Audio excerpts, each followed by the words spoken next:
Hello and welcome to Complete with DLC, the only show without QuickTime events. I'm one of your hosts, Brad Knight, and sitting across from me is the QuickTime master himself, Jacob Griffin. Jacob, how you doing today? Doing pretty good. How you doing? I'm hanging in there, one foot in front of the other. Yeah, I'm really tired. I was up early today. Yeah, so what have you been up to since last time we spoke on Thursday? I hear you've been a busy man. Well, I got a part-time job now. Look at So, you. You're moving up in the world, Jacob. yep, I'm working in a pizza place. It's pretty cool. It's pretty easy. So I've worked 3 days now, and it's been an all right time. Other than that, all I really did was I went and saw Independence Day this weekend. Not hearing good things about that film. It's really like a stupid movie, and I get that it's like one of the dumbest movies ever made, but like it's kind of like that fun dumb where you're like, all right, I can just watch this, turn my brain off. It's like Fast and Furious for me. Yeah, exactly. Exactly. That's like the perfect way to describe it. And I kind of like the world that it's created in this movie. Like it's a much more creative sequel than I ever expected it to be. Because like, you could easily just remake the first one and just slap a new coat of paint on it, but like they set up like this world where like alien technology has changed everything we do. So like now our like fighter jets are kind of like the fighter jets in Call of Duty Infinite Warfare, where they can go into space and stuff, and like you can get to the moon in like 5 minutes. Like it's like a really cool world that they've set up that's just framed in this really dumb movie. Yeah, the big argument I've been hearing on the internet is everyone goes, "Oh, this movie's great," and then someone responds with, "Well, that you make it sound like the first one was good." So I guess people didn't like the first one either. So I don't know what's happening with this franchise as a whole. So Yeah, I don't know. a lot of people aren't like huge on the first one because it's mainly a thing of like at the time it was technically amazing, so a lot of people like it from then, Hmm. and it's kind of like this like nostalgia thing that's going on now. And then you have the some people from back then who are just like, this movie is the dumbest thing in the world, I hate this effing movie. And so you get the two audiences at odds there, but it seems like everyone's kind of either you like this movie a lot, which I kind of came away like that because I thought it was like a fun summer movie, or you just hate it and you don't want anything to do with it. It seems to be really dividing. Yeah, well, people are usually pretty dividing on how they judge their movies, so it's to be expected. What did you do this weekend, Brad? Um, I haven't done much of anything actually. I sort of just relaxed a bit, caught up on some of my projects that I'm working on. A little more of the shoot 'em up. Just sort of a relaxing weekend because not this weekend, but the weekend after, I think it is. Yes, not this weekend, the weekend after. I am doing the same like charity event that I do every year, so I'm sort of just prepping for that mentally. Is that one where I saw you at Buffalo Wild Wings after you did it? I don't think so. Oh, because I remember you did some charity thing, and then when I was at Buffalo Wild Wings, I saw you. No, I don't think that was it. This is the Avon breast cancer walk that happens every year, Right. and I've been doing it for a long time now, so this is just a normal event for me. But unfortunately, it is a rather long weekend, so I have to sort of, I take it easy up until then. Yeah, you mentally prepare yourself for it. Yeah, it's not like it's hard work; it's just long days. Yeah, no, I get that. That and SGDQ is starting up soon, so I'm really excited about that. Oh, summer game is done quick. Yeah, starts up on Sunday the 3rd. Goes from the 3rd to the 9th. So, Well, that's good. I can watch that because I have all next week off yeah. because they're closed for the July 4th week. So, And even if you don't like, you don't particularly care about any speedruns, it makes great background noise. and also too, like if you only care about a specific game, they have their whole schedule up, so you can just figure out where your game that you care about will be. Yeah. Honestly, that week is my most productive week all year. That and the AGDQ week, because I need background noise to work. It's just something I need. Right. And I often spend more time looking for something to be background noise than I spend working. So with this as like just permanent background noise, I get so much work done. I usually just throw on like a Spotify playlist and just play that while I do whatever I have to do, unless it's something where I have to listen to what I'm doing, like if I'm editing a video for the YouTube channel or something like that. Yeah. I don't know. I don't really like listening to music when I work just because I don't know. I feel like that would distract me, but if it's something like a Let's Play or a podcast, I can do just because it's not terribly distracting to me. That distracts the hell out of me because then like even if I'm listening to it in like the sense of it being say like a podcast or whatever where it's just people having a conversation, like I'm always like there's a part where they'll say something about the game and I'll be like, well, no, I need to see what happened, and then that always takes me out of it because then I end up just sitting there watching the video. Yeah, no, doesn't really happen to me, but that happens with music for some reason. Like music, I'll get distracted and I'll sing to myself or something, and I'll just completely lose my train of thought. Unless the music isn't in English or doesn't have any vocals, in which case it's fine. I picture you like listening to music for like while you're doing work and then like say like "Don't Stop Believing" comes on and you just Oh, work is done. you stand up on top of like your desk. You're like a singer in a smoking room. We used to sing that at back when I used to work at McDonald's, the evening shift crew. It was me, my cousin, and a few of the other. There were only like maybe 5 or 6 English speakers at that whole store, right? So Right. we were all very, very friendly with each other. We knew each other very well, and my manager hated it when we goofed off. So during one of the lunch rushes, it was like maybe 2:30, 3 o'clock on a Sunday. We were about to get slammed, and we knew it. So one of the guys in the back starts screaming that song. And slowly through the whole store, every English speaker, to the much very confusion of the Creole speakers around us, were all singing in unison, and our manager lost her mind. She was not happy at all. That's hilarious. I love like whenever you tell these stories of like McDonald's because you just sound like the worst person to have working at the McDonald's because you just do whatever you want. Well, it's because we were in a unique position, right? Nobody really wanted to work at McDonald's, especially ours, because ours was one of the worst ones in the city, so nobody wanted to work there. Which one was it? It was the one with the train. Oh God, that is terrible. Yeah, it's the worst one of the worst ones in the city. So nobody wanted. She couldn't replace us. She couldn't send us home because we were one of the only English speakers. So yeah, you send one of us home now. Who's gonna take orders?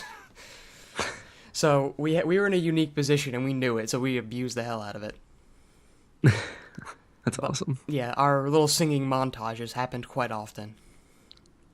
Hopefully you'll have a similar experience where you work, because it was one of the only things that got me through the food industry. Well, the nice thing is that they have a radio that they play, and they have it on like this 80s station all the time. Oh. So it's just constant good music all day. Like I don't ever really have that thing where like a bad song will come on, and I'm like, oh, what the hell? Yeah. So that's about the nice thing. It makes me not want to put a gun in my mouth while I'm working. Well, now that I've been filling the show with my McDonald's stories up to this point. From now on, Jacob, I expect you to come back with stories so I don't have to fill the void.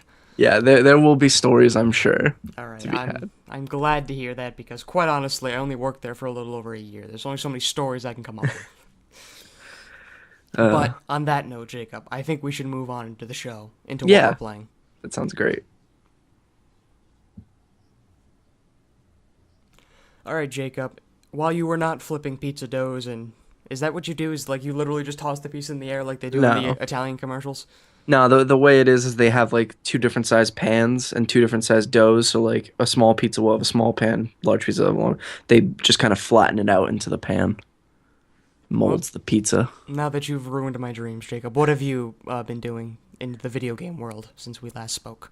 The only real game because I either was out or I was busy at work, so I didn't get to play a lot. But a new game that I forgot I even owned on Xbox 360 got added to backwards compatibility. And it was this little Xbox Live arcade title called Comic Jumper. You ever heard of this game? No. It's like a side scroller where it kind of reminds me of Contra in a way, even though the combat kind of changes sometimes. But it's mainly just like a side-scrolling shooter where you play as this character, Captain Smiley, who is just like a superhero with a smile, with like it kind of looks like an emoji smile face as his head, and he has a star on his chest that talks to him. And basically the way the game works is you were in your own comic, but then it started to fail, so your comic got canceled. And so now to build back up your reputation, you have to jump to different comic books to build your popularity. That's actually kind of cool. Yeah, it's a very interesting concept. So I've only played a couple levels in because I just restarted the game because I had no clue what the hell, would have been going on in the story because I haven't played it for I think I got it when I first got Xbox Live or something like that. Like it was one of the games that I was like, oh, this sounds cool. I should get it. And it was like $10.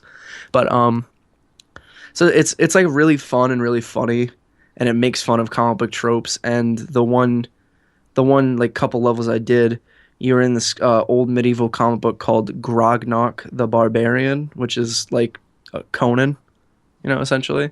The So, comic from Fallout? or no, it's not Grognak the Barbarian. It's something else, but it's like that. Yeah. I said that because I was thinking. I guess I was thinking about the Fallout comic book, but Got Fallout on the brain. yeah.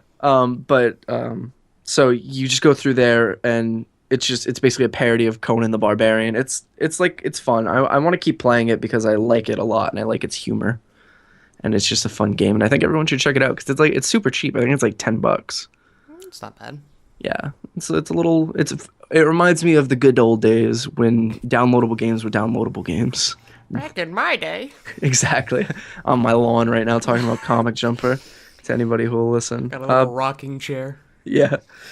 But other than that, I didn't play anything else. So Slow week for you. yeah, because it was just kind of a busy couple days from when we last recorded. But Brad, what have you been playing? Well, I after your just amazing recommendation of The Crew on one of the other podcasts, I decided to try it out myself. I'm gonna guess by the sarcastic tone of your voice, you didn't enjoy The Crew.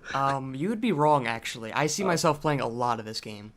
Isn't it like one of those games that like you do like certain things in it, and you're like, all right, this is just like to kill time. It's a fun little game. Yeah, and disclaimer here: I have no idea what the game sounds like because I have not had sound on it for the game yet.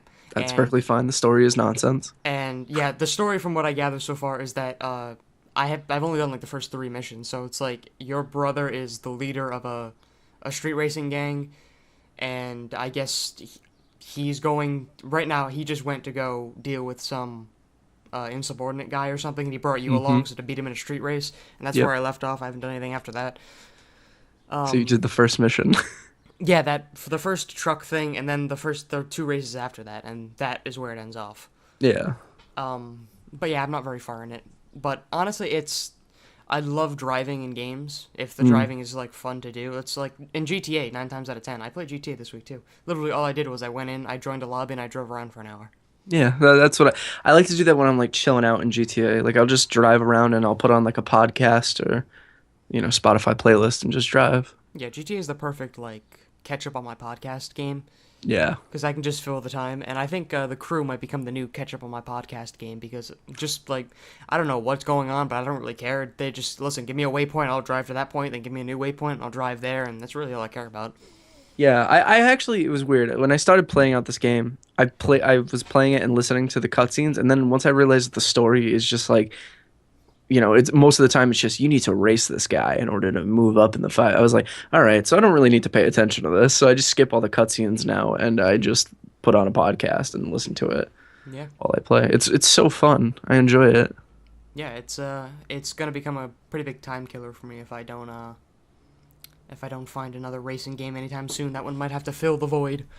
Yeah. But other than that, I've been playing quite a few games this week. Actually, I'm sort of the opposite of you this week. A lot of games. Did you ever play Goat Simulator to pick up from the last show where it No. wouldn't download for you? No, I just got it downloaded. It's done. It's finished. But I haven't played it yet. I'm saving that for now.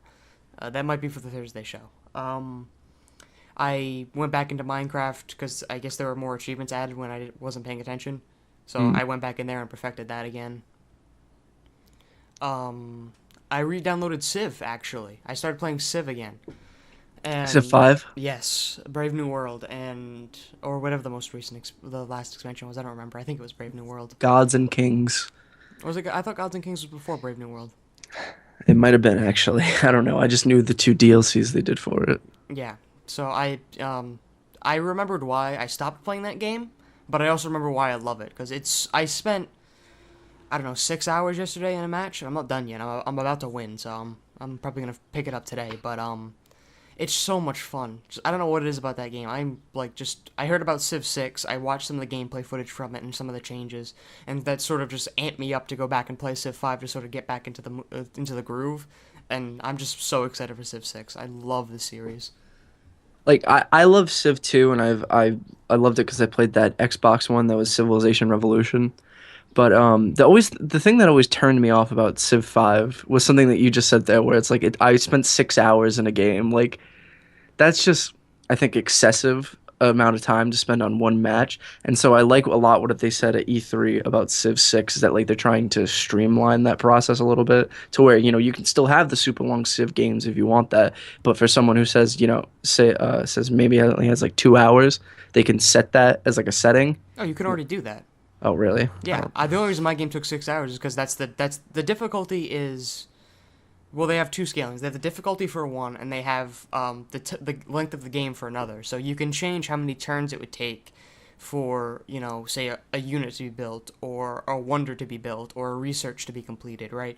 Right. And you can have a very quick game, which will be done in about an hour or two, depending on how good you are and how high you set the difficulty. Or you can set it to epic, which I have had go on for like a week. Jesus. Yeah, I think I've beaten every difficulty except for the last one. The last one's really hard because they just like blatantly cheat and it's really difficult. But Now, are you playing single player or are you playing multiplayer? I play single player. Oh, so maybe that's what it was. Maybe you're talking about multiplayer because multiplayer games obviously take as long as the regular game or whatever. Yeah, I don't. Generally speaking, I don't play Civ multiplayer just because I don't find the appeal of it.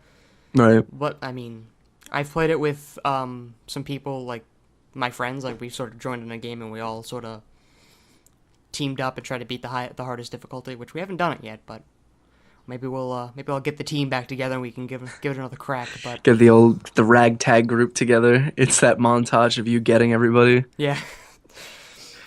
But yeah, it's I remembered why I loved that franchise and why I have like 200 hours into it, and which is nothing really when you think about how long the games are, but I'm just even more excited for Civ 6. But Yeah, other than that, it's just the usual Overwatch, Dark Souls, Bloodborne, so on and so forth.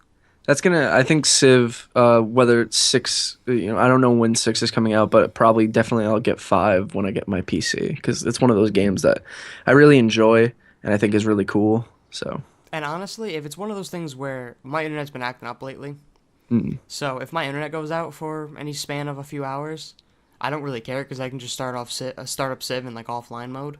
Yeah. And I can just play a game. And by the time I'm done with that game, the internet would have come back up. Probably like 3 hours ago, it probably would have come back up, but I'm still playing, so I don't really care. Exactly. Yeah.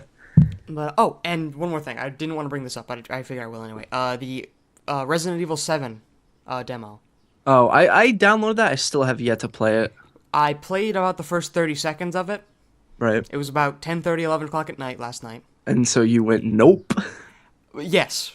But the excuse I'm going to give is that I remembered you saying you wanted to do something for the channel for that, so I figured I better not ruin the game for me, so I'll save it for if we ever want to do something with it, and if we don't, then I'll go back and play it. But that game looks like it's going to freak me the frick out. Imagine playing it in VR. I don't really want to. It's fully playable in VR. Actually, you know what? I might want to.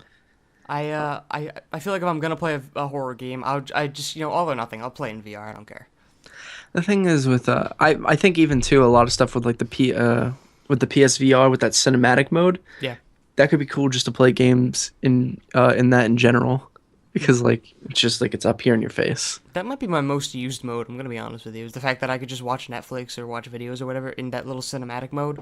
To me that just sounds awesome. But the only movie I ever want to watch like that in VR, unless it's like something that's in 3D, because obviously it'll work with 3D movies, because the ones that are out now do, is I want to watch Hardcore Henry in VR. Oh, see what God. that's like.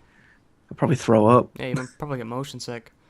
But yeah, you and I need to find some time to get together, play that game late at night or something, like it the way it should be played, because that game will definitely freak me out. Next weekend, probably. I'm free basically next weekend until next Friday. We will have to set something up, but that's for off stream. Yeah. Or off air. For on air, Jacob, we're here. It's time to do what we're here to do. It's time to get to the news. All right, let's do it.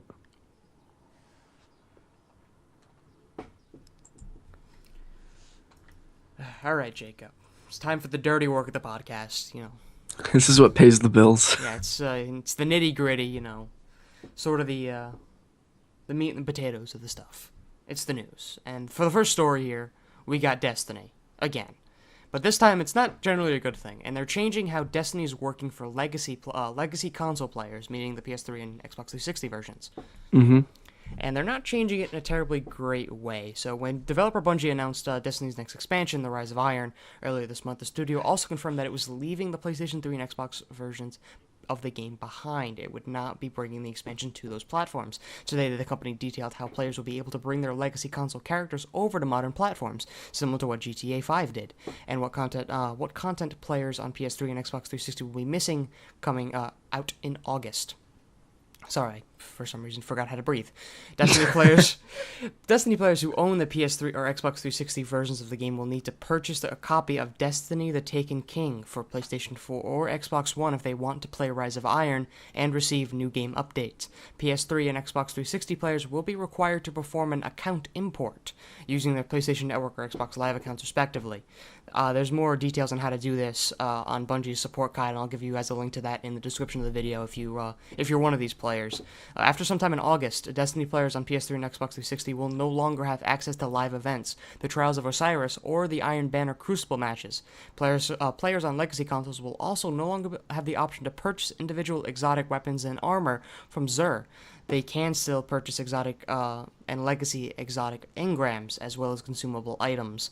Destiny players on legacy consoles will retain access to Prison of Elders, raid bosses, and challenges, and the daily and weekly challenges as well. For more details on this, I'll give you a second guide for Bungie on this, and that'll also be in the link to the description below. But in August, Bungie is also disabling the majority of methods for purchasing silver, which is the Destiny in-game console.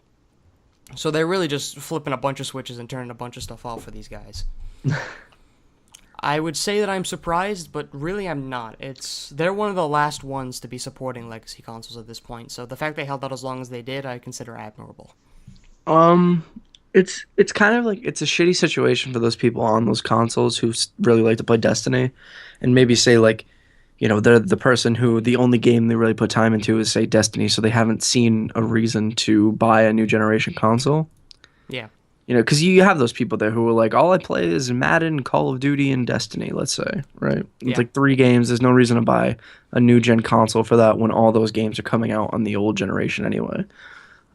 So with this, like, it's shitty for them, but I think they had to expect it to come at some point. Yeah, you know what I mean? It was sort of that thing, like, they knew it was coming, it was just a matter of when. Yeah. The only thing that sounds really bad about this is the way your character is being exported, because, like, it's kind of dictating the console you're going to buy, because, like, it seems like from the way it's worded, it's only being able to import over each different console. So, like, say, if you're on Xbox 360, you have to get an Xbox One and transfer your Destiny character. If you were on PS3, you have to be on PS4 and transfer your thing over. So, like, it's the kind of thing where, like, it was better for GTA in that sense because you could just go to any console you want because everything was done on the Rockstar game servers. Yeah. So everything was different there. But, like, so it's kind of dictating your system. So that's kind of crappy. But, like, either way, like, these systems are getting cheap enough now to where it's, like, it's not that big of an investment. Especially, like, if you just want an Xbox One to play Destiny on, the Xbox One S is like $300, and it's a better version of the Xbox One that's out now. So yeah, so it's fine, and even if you don't, it's a Blu-ray player, so whatever. Yeah, exactly. And as weird as it sounds, that like pitch they gave out when the Xbox One first came out, that it's sort of your home entertainment system. It does so much more than gaming. I laughed at when it came out, but I realized the other day how true that actually is. I use my Xbox for so many things that aren't gaming. Yeah. Like, it's literally like having an entertainment system on my desk. I watch Netflix on it. I stream video. I occasionally even browse with it. Like, it's really I've never done that, no. It really is just exactly what they came out to be, which is sad that it got mocked, but, whatever. Yeah, I was one of those people who made fun of that HDMI in thing for the TV, but I use that just because my TV I have now only has 2 HDMI ports, so it's just easier to, daisy chain it into my Xbox than into the TV. Yeah. So, it just sucks they have to purchase the game again, though. That they have to purchase Taken King. Yeah, it sucks that there's no, like, discount for them. Like, maybe because obviously your Xbox account will know that you own Destiny. Like, if there was some sort of, like, discount system, like, kind of what they did where when the new gen systems came out and there was, like, 2 different versions of it. Like, I remember Assassin's Creed Black Flag did this specifically, is the one I can remember, but I think multiple games did this. Where if you bought Black Flag on 360, you got it on Xbox One for like $30. Yeah, it'd be nice to just throw him a bone. You're already screwing him over. The least you could do is, at least give him a pat on the head afterwards. Yeah. But on to less depressing news. Resident Evil 7, the game that both I think Jacob and I are actually kind of looking forward to, won't have QuickTime events. That's pretty cool. That's fantastic. They got real bad with those, like, from 5 and 6. Yeah. So, Capcom, according to Polygon, is shaking things up for the next entry in the Resident Evil franchise. Yeah. So, Resident Evil 7 Biohazard will be a first-person, stripped-down survival horror game that does away with the explosive action direction that previous games took. It also won't feature any QuickTime events, which... Okay, this is a funny phrase. Those button-mashing, stick-waggling action moments. It sounds like something a cowboy would say. Like, Yosemite Sam when he's like, oh, this is the rootinest, tootinest, darndest, bartnest. Something about stick waggling feels off to me. Like it Got feels that like, good old stick waggling out there. Yeah. That's all right. So in an interview posted to the Capcom Unity blog, Resident Evil 7 producer Masachi, I'm gonna murder your name. I'm sorry, Masachika Kawada, confirms that QTEs, QuickTime events, or as they're referred to in Resident Evil games, action events, won't be returning. And this is a quote from him saying, "There will be no QuickTime events in Resident Evil 7, he said with a laugh. I know there are a lot of people who will be relieved to hear that. You have no idea." While Resident Evil 7 may look like a hard pivot for the franchise, game director Koshi Nakanishi, God, if I often have to say Japanese names, you think I'd get better at it. Yeah. Tries to reassure fans that Capcom isn't throwing everything that fans love about Resident Evil out. This is a quote from him. "I've seen from initial reactions of what we put out that people are getting the impression that we've taken Resident Evil and turned it into some sort of new supernatural occult ghost story." Occult. What did I say? You said occult. Oh, whatever. That's what I meant. Not a good day for me, man. I think you can look at the trailer or the demo and get the impression... that impression, but don't worry, we haven't just thrown out Resident Evil as it exists and turned it into a ghost story. It will all make sense in the end. So, Jacob, what do you think about no QuickTime events? You as excited as everybody else is? I don't mind a good QuickTime event once in a while. The problem is that they became over-reliant on it in the Resident Evil games. Like, games like that have a lot of QuickTime events, like God of War and stuff like that, it works because it's meant as, like, kind of the final death blow in a boss fight. In Resident Evil 6 specifically, I remember it was just like every 5 seconds there was a QuickTime event. And so just because they wanted to have a cool like running away from a zombie moment, or like a moment where you jump out of the way of an explosion or something like that. And it became really annoying. So the fact that they're getting rid of it is cool, because like I would, like they're saying, and they're saying all the right things, how they wanted to go back to its like survival horror roots. Like that's cool to me. So yeah, just make them as much like that as possible, where it's like you against the world in this sense, you know what I mean? Yeah. I wonder if there are going to be guns in this game, because there's apparently no guns in the demo. I didn't get a very action-y gun feel from the 30 seconds I played. It was very traditional horror gamey. Well, even the original Resident Evil, which is more horror gamey than the later ones, have guns in them, so... I don't know. I'd be surprised if there wasn't, because, I mean, he did say that they're not throwing everything out the window. Mm-hmm. So, if they threw out guns, I feel like that's kind of throwing everything out the window. Yeah. But we can only wait and see with that. I'm hopeful, but... comes out on my birthday, January 24th, 2017. We'll find out then. Great. So, that means I'm going to have to play it. Ugh.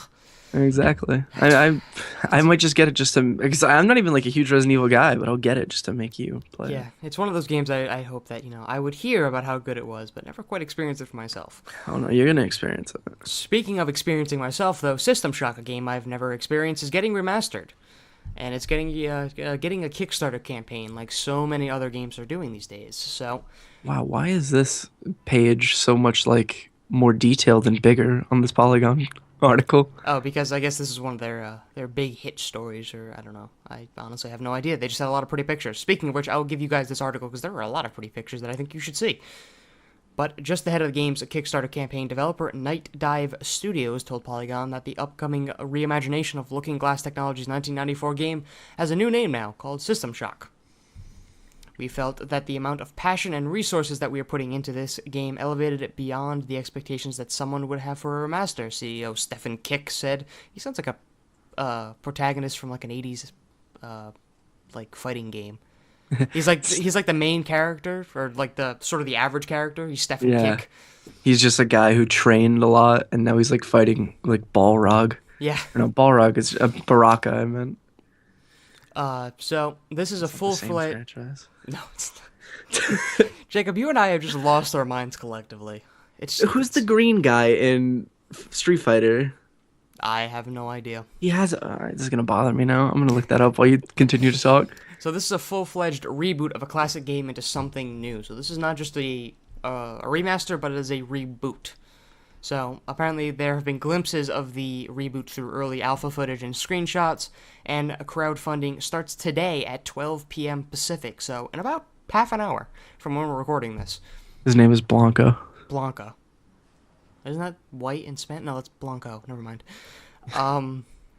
So, nostalgic backers and the generally curious alike will have a chance to actually play System Shock themselves. A short demo of the Windows PC version will be made available to anyone through Steam, GOG, and Humble the same day that the Kickstarter opens. So if you want an idea of what it is that they're doing, take a peek at that. Polygon got an early look at that build, and as well as the various rewards that will be offered just to those who back the crowdfunding project. Take a look at some of the screenshots in the video, in the Polygon thing, in the link of the video below, link of the episode to see what I'm looking at here, and I think you will greatly enjoy that. But that's really all I want to talk about in this story. There's nothing. Looks interesting. I've never played System Shock. I know that it's like kind of the precursor to BioShock. Like it was made by those guys over at Irrational, and it's kind of what inspired BioShock. Yeah. So I love BioShock, so I'd love to see another game like that, and I'm interested. Yeah, it's definitely one of the, I think, going to be one of the more successful Kickstarters. Unlike a certain Mighty Number that I know of. The first comment I saw in the Polygon article was Mighty Number 9. Yeah, I saw some gameplay for that. It looks awful. Yeah, and I found out why the voice acting budget was so expensive. They got some pretty big names to do it. At least I didn't look this up to confirm it, but just from my my ear, it sounds like they got some pretty big names. Really? Yeah. Is Troy Baker in it? I didn't hear Troy Baker. I don't think anyway. I'd be surprised if he wasn't in it. I think I heard Steve Blum though. Really? Yeah. Voice of Wolverine and Spike Spiegel. Yes. Did I say that right? Yes, Spike Spiegel. Okay. So yeah, that's one of the many reasons that game failed. But anyway, speaking of failures, Oculus Rift has renounced its misdoings and is no longer going to use software to block Rift games from playing on the Vive. This is a good thing. This isn't a failure. I meant the failure is in making things platform exclusive. Oh, okay. Continue. Yes. So originally this was used as a method of stopping piracy. That was the excuse that they gave when in fact it did nothing to stop piracy and instead stopped people from playing on the Vive. And now that Oculus has removed the hardware check from its software, the Revive, which is a third-party sort of program that allows games from Oculus to be played on Vive, put out an update saying that, quote, "I've only just tested this and I'm still in disbelief, but it looks like Oculus removed the headset check from the DRM in Oculus Runtime 1.5. As such, I've reverted the DRM patch and removed all binaries from previous releases that contain the patch." While the Oculus patch notes don't mention the change, the company confirmed DRM removal to Polygon. So they're also removing DRM in addition to this, which is great. So Oculus put out a statement saying, "We've continually revised our entitlement and anti-piracy systems, and in the June update, we've removed the check for Rift hardware from the entitlement check. We won't use hardware checks as a part of DRM on PC in the future." This was a short story. That was about all I wanted to say, but I wanted to point out a little piece of irony here where Oculus put in the system originally to stop piracy. And actually it increased piracy, ironically, because what Revive had to do to continue making Oculus games work on the Vive, on the Vive, actually made it easier for the games to pirate, where before they were actually very difficult. Yeah. So I think either Oculus realized that their games were easier to pirate than before, or they really did give in to the backlash they were receiving. Either way, it's a good thing for the VR community. I'm very happy to hear this. I think it's one of these things where they heard about that mod thing that guy did, so that way things could work on the Vive. Yeah. Was it called Revive? Revive, yes. Yeah. Then they heard once they heard that it was like the only way he could get it to work was to bypass the DRM part of it. Yeah. I think they were just like, well, let's just flip the switch thing because all it's going to do is lead to more people downloading this thing and then pirating our games. Yeah, it was letting people download it who didn't even own the original game, because originally Revive only worked if you own the game through Oculus. Yeah, But with the DRM issue, they could get it even if they didn't own it. So exactly. So I think this is just a hey, we really don't want you guys to just download our games for free. So yeah, especially in such early stages of VR, they need every dollar they can get. So pirating really hurts them at this stage. I talked to my friend Zach yesterday into how cool VR is. You're joining more people to the cause, Jacob. Yeah, yeah. It's like we're starting a cult for VR. Which is odd because neither one of us have used VR, so it's not like we have experience to talk from, but we're continually convincing others. I keep harassing my local Best Buy and calling them like every day and asking them when they're getting a PlayStation VR set up. Out here in the boonies, Jacob, we're never getting one. Nah, out here in the boom, I've seen things that they have there randomly. I think they have Oculuses there, but I just don't think they have like a setup thing for them. Like I think you can just buy an Oculus at the Best Buy that's nearby. Yeah, we are past the days where ordering a VR headset meant you had to wait months to get it. You order it and you get it in like 2 to 3 business days. So it's great to hear. I think I'm gonna go to GameStop and set up my pre-order soon. You should, because at least one of us needs to actually have VR to keep talking about it like this. Yeah. But Jacob, that's the end of the news. That's all I got for you. So you got me? That's all I got. I wanted to keep it short and sweet. Simple stuff. Beautiful. Yeah, it's the simple things in life, really. Oh, speaking of VR, this isn't really a story. I just found this about 5 minutes before the show started. But Acer, the Yes. monitor company, those Taiwanese guys.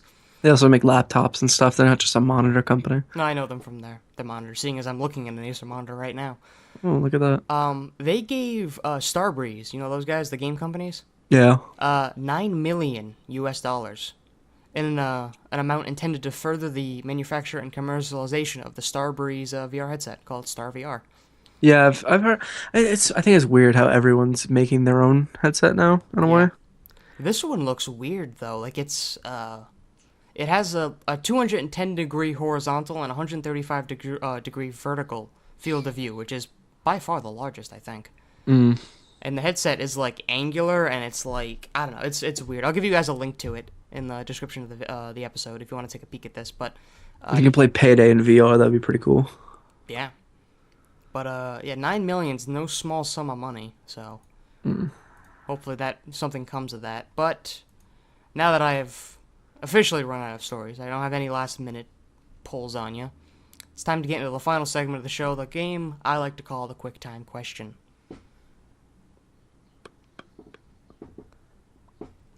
Alright, hello and welcome to the Quick Time Question. The way this game works is that I ask Jacob a form of video game trivia, and it could be one of 3 categories, or one of 3 formats, I should say. It could either be 3 true or false questions, 1 multiple choice question, or a quiz, depending on what I feel like doing that week. I like to change it up to keep from Jacob getting too comfortable, and to keep me from getting bored from making it.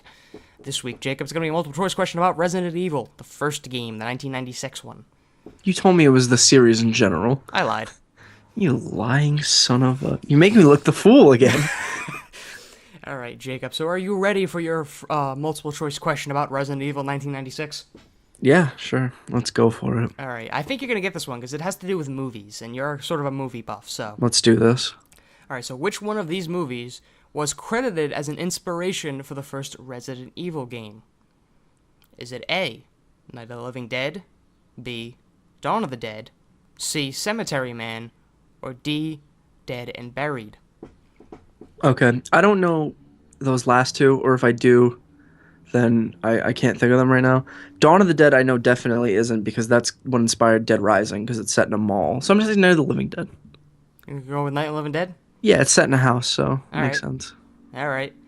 Locking that in, and Jacob, unfortunately, you're incorrect. The one you What? said it could never be, Dawn of the Dead, actually was. Really? Yes. See, the thing is with Dawn of the Dead, right, is that it doesn't remind me of Resident Evil, right? Because, like, it's the more crazy of the Dead movies, because it's set in a mall and stuff, and they use makeshift weapons and stuff like that. So that's what back in the day, if you bought the first Dead Rising, there was a little disclaimer on the box that has nothing to do with George A. Romero's Dawn of the Dead. Like, that's how much it was just like that. Yeah. So That's why I didn't think that. But no, that's interesting. Thank you for that little bit of trivia. It was credited by director and producer Shinji Mikami, who also directed the Resident Evil 4 in 2005. So, two Resident Evil games under his belt. George A. Romero, the creator of the original Night of the Living Dead, so he basically created zombies in general, was supposed to direct the Resident Evil movie for a long time, and it was going to be more like the first game. And then they brought in Paul W.S. Anderson, who directed the Mortal Kombat movies, and just turned it into an action, like a generic action movie with zombies. Well, there you go, guys. If you want video game trivia, talk to me. You want movie trivia, talk to Jacob. We have all your bases covered. Yeah. But, Jacob, you lost this week. I know. I'm upset because, like... You were so confident in that answer, which is... I was happy. If you could see my video, I smiled on video. Because I used a good process of elimination to figure it out. You know what I mean? It wasn't like one of these bullshit processes of elimination that happen most of the time for me. Yeah. Or like what I do in the... well, that sucked. I just come up with my own criteria as to why games are bad. Yeah, I used, simple logic and reasoning.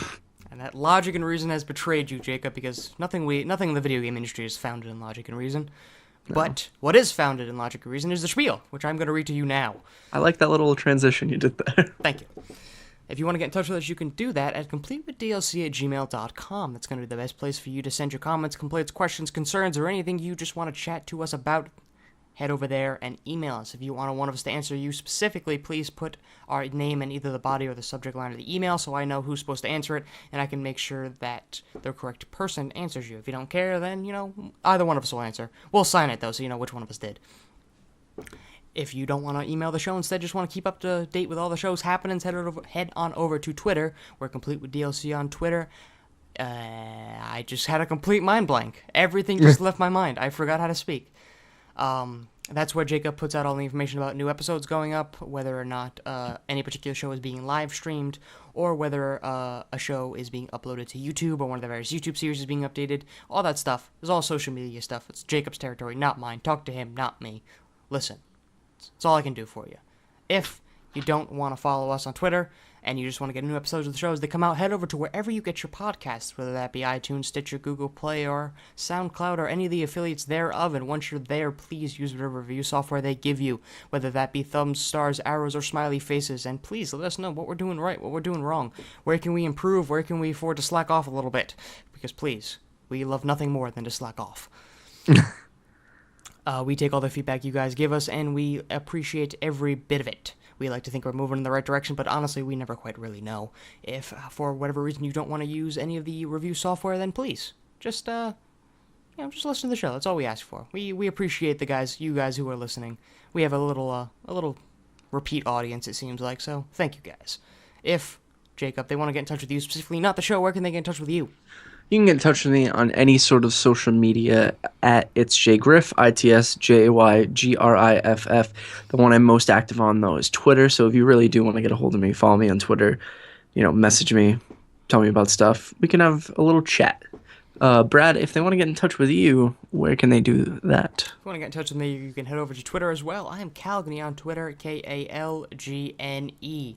I'm not terribly active on Twitter, but if you do get in touch with me there, I will notice, because I do frequent the Twitter. I just don't tweet. If instead you want to get a more reliable conversation with me, head on over to Battle.net and type in Brad #1261 as the little friend code, and I will accept your friend request. Once I accept it, please let me know where you heard it. That way I can sort of make a physical note of that, and I don't accidentally delete you when I forget who you are. I can just check the note and see that you're a podcast listener. Or you're a video surfer on YouTube. I don't know. Wherever you found it. Video surfers? I like the movie surfers on Disney Channel. That's exactly what it is, actually. God damn it. Just, again, mine just blank. Just gone. The show is live streamed at twitch.tv/completewithdlc at approximately 1 p.m. Eastern. Not every show is live streamed because occasionally Jacob is a sad face and doesn't have a video, whether because he has a bad hair day or some technical difficulties, whatever it might be.